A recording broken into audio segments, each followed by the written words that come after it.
Welcome everybody to the second video on work, energy and power. That's the second chapter in Further Mechanics 1. Again, a lot of revision again from science here.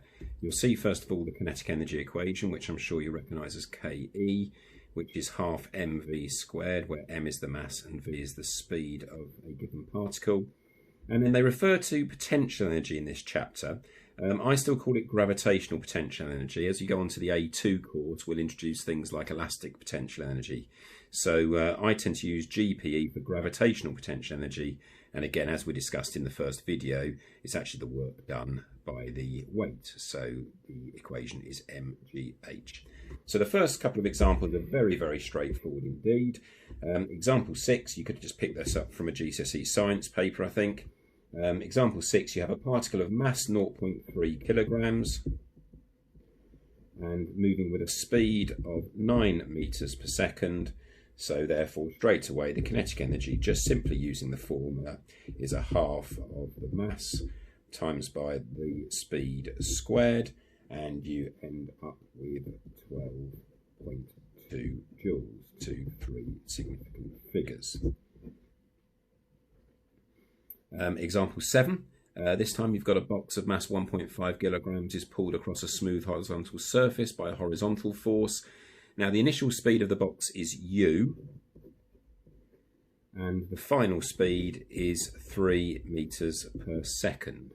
And as we said before, the mass is 1.5 kilograms. So we've got our before and our after situation. Now it refers in the book to work done as being the change in kinetic energy. We're going to start looking at things as pots of energy, which I'll come back to in a little bit more detail in the next example. But it is to be understood that the change in energy is going to be the work done by a particle. So in this case, if you're asked to find the work done, we're given that the work done here is 1.8 joules. So we have our energy at the end. So the final kinetic energy is going to equal a half of the mass times by 3 squared, which was the speed at the end. Our initial kinetic energy is going to be a half of 1.5 times by u squared.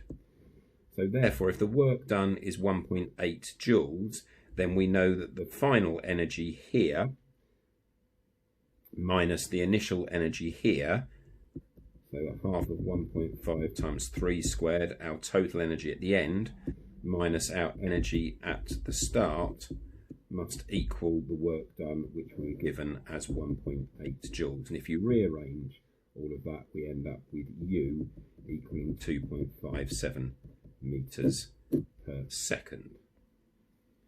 I noticed that that part wasn't showing in the video, so just to go through that one more time, the final kinetic energy is a half of 1.5 times by 3 squared, the final speed. The initial kinetic energy is a half 1.5 times by u squared. So the change in energy, final minus initial, equals the work done, and therefore we end up with u equaling 2.57 meters per second. So moving on to example number 8. Here we have a van of mass 2,000 kilograms, and it starts from rest. So initially the speed is obviously 0 meters per second. After travelling 400 meters, the van's speed becomes 12 meters per second. And we'll go on to the resistive force in a moment. So again, I'm just going to look at things to help us as we go on to latter questions. Our final energy here, so final kinetic energy, is obviously going to equal a half of the mass, which is 2,000 times the velocity squared. And the initial kinetic energy, without writing all of that out, obviously is at rest, so it's 0.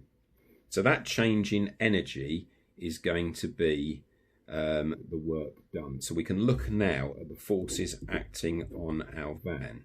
So we're told that we have a constant resistance to motion of 500 newtons, and obviously we have a driving force as we have an increase in energy. So if I just work out the final kinetic energy, that is 144,000 joules.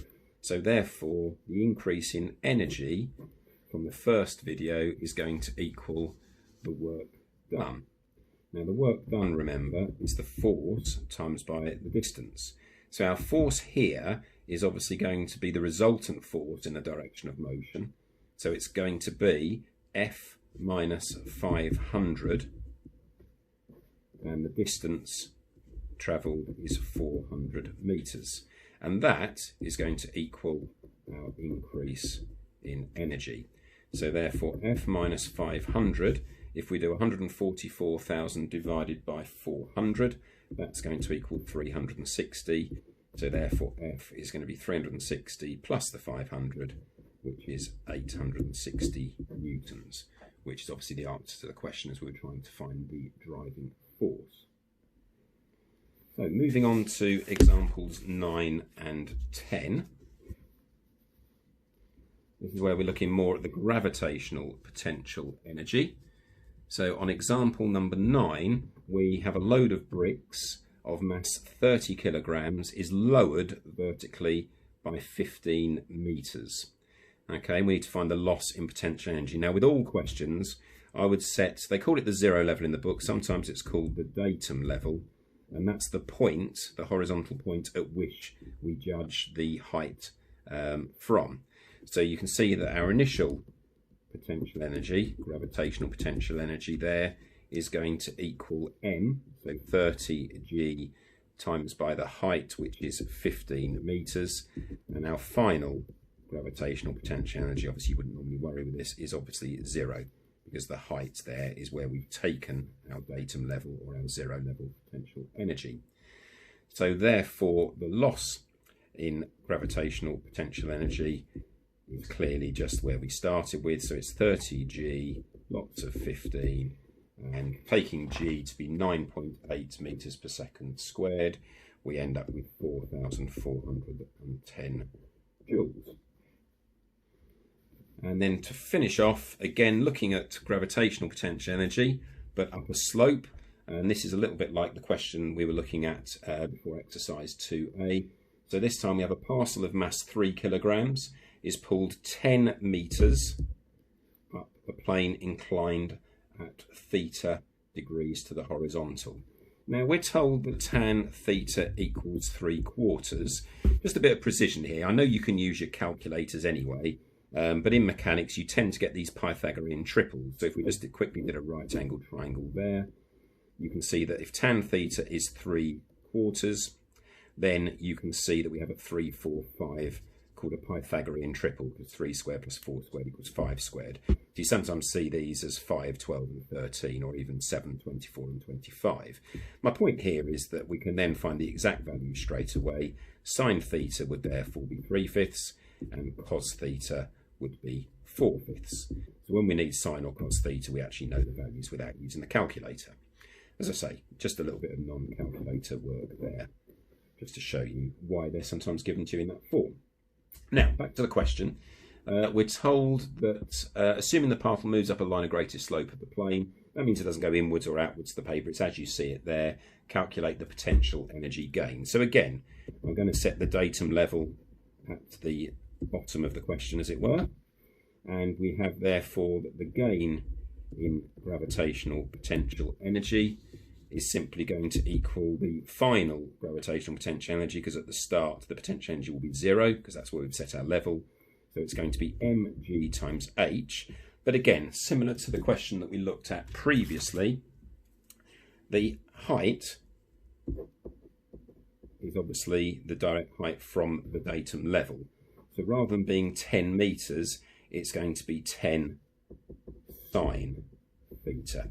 And as we worked out already, sine theta is going to equal 3/5. So we've got 10 lots of 3/5, which you can therefore see is going to be 6 meters. So when we come into our gain in potential energy, we therefore have the mass, which is 3g times by 6. So we've got 18g, which rounds to 176 joules, again given to 3 significant figures.